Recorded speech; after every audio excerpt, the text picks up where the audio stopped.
Tuh's Turkey Tale. Once upon a time, there lived a dog named Tuh. He was grumpy and grouchy and mad, but most of all, Tuh was discontent.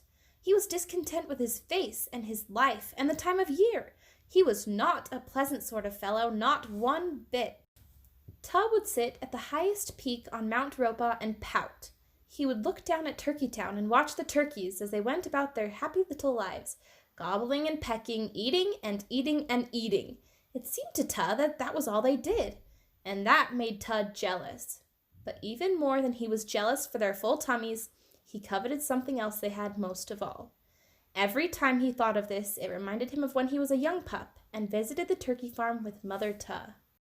It was a beautiful spring day, and baby Tuh was excited. He had never been to a turkey farm before. As he walked into the farm with Mother Tuh, he noticed something he never saw before.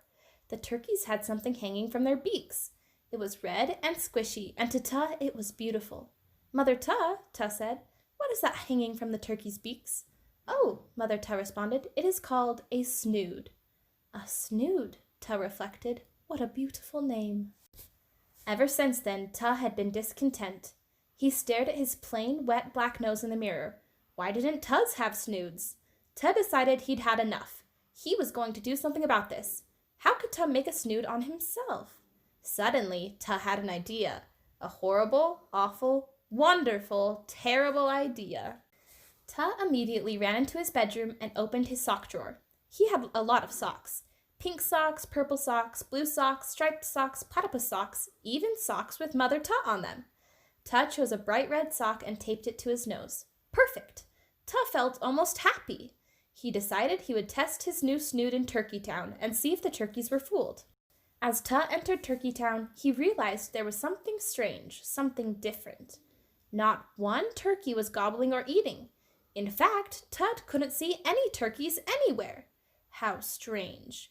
There were always turkeys about doing turkey things in Turkeytown. But today it reminded Tuh of a ghost town.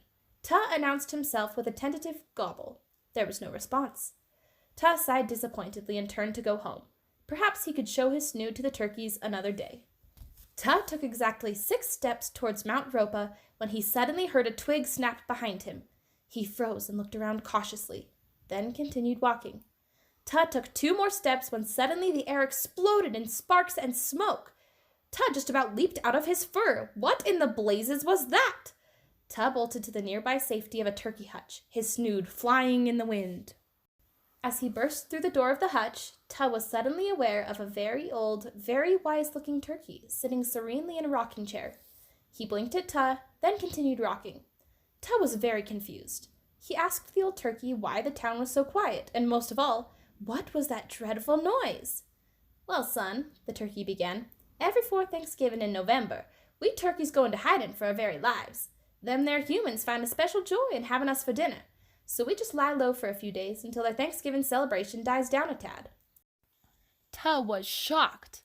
Then the wise old turkey said something that changed Tuh's very outlook on life.